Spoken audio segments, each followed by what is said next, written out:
Hello friends, I am Bharti Sharma, Assistant Professor in Biyani Girls B.Ed College. Welcome to all of you on behalf of Guru KPU. My today's topic is hydrostatics.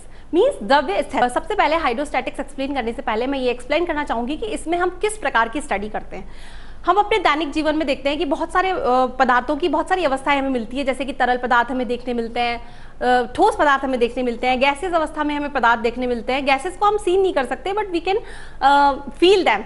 तो main तरीके से हमारे पास दो तरीके के matter होते हैं। There are two main phases of matter, one is solid and another is fluid.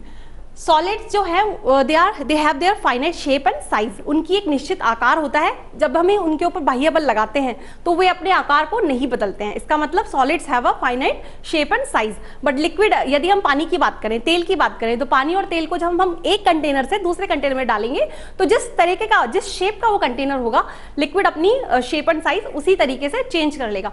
तो fluid, there are two type of fluid also. Fluid means तरल फ्लूइड जिसका कि फ्लो करता हो, जैसे कि gases and liquid. There are two type of fluids, one is liquid and another is gas.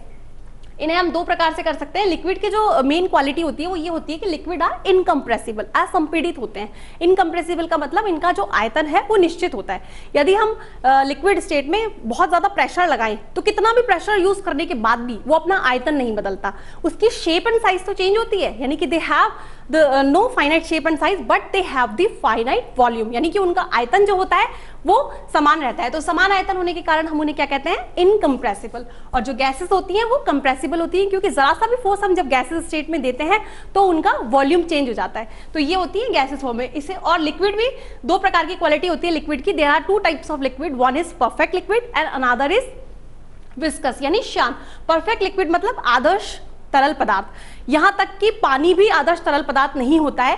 तरल पदार्थ, जो आदर्श तरल पदार्थ होते हैं उनमें एक क्वालिटी होती है कि वो टेंजेंशियल फोर्स को नहीं लगा पाते हैं। तो अगर पानी टेंजेंशियल, दो प्रकार का फोर्स लगता है, एक तो लगता है अकॉर्डिंग टू द सरफेस और एक लगता है perpendicular to the surface. According to the surface जो फोर्स अप्लाइड होता है उसे हम टेंजेंशियल फोर्स कहते हैं। इसको मैं एक उदाहरण से सिद्ध करूंगी कि यदि हम ग्लास में पानी लें और हम उसे एक चम्मच से हिलाएं, अगर पानी परफेक्ट लिक्विड है तो वो एक बार घुमाने पर घूमता ही रहेगा, लेकिन पानी को जब हम थोड़ी देर बाद देखेंगे तो हम ये पाएंगे कि एक बार घुमाकर छोड़ने पर पानी वापस अपनी स्टेबल पोजीशन में आ जाएगा। ये क्या शो करता है, ये शो करता है कि कहीं ना कहीं पानी भी जो है वो रेजिस्ट कर रहा है किसको, मोशन को। It means what, it means that even then water is not a perfect fluid. हम उसे मान लेते हैं because it has a slightly tangential force, but पूरी तरीके से ये भी आदर्श द्रव्य नहीं है। फिर हम बात करते हैं विस्कस फ्लूइड की, जिसके एग्जाम्पल होते हैं जो कि फोर्स ऑफ फ्रिक्शन अप्लाई करता है। फोर्स ऑफ फ्रिक्शन मतलब घर्षण बल, मतलब कणों का आपस में मूवमेंट को फोर्स करना।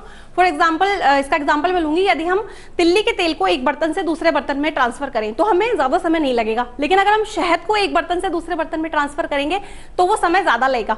तो ये क्या शो कर रहा है कि ये शो कर रहा है कि जो मूवमेंट है शहद का, हनी का, जो हनी के पार्टिकल्स का मूवमेंट है वहां कहीं ना कहीं फ्रिक्शन फोर्स ज्यादा है। तो it shows that the viscosity of honey is greater than the viscosity of the oil. तो this whole type of study of matter, जो हम ये बात कर रहे हैं, सारा मैटर जो है वो हाइड्रोस्टैटिक्स के अंदर आता है। तो hydrostatics is the branch of mathematics in which we study the division of fluid pressure and force applied on the immersed body. Thank you for watching and listening me. For further details, please log on www.gurukpu.com.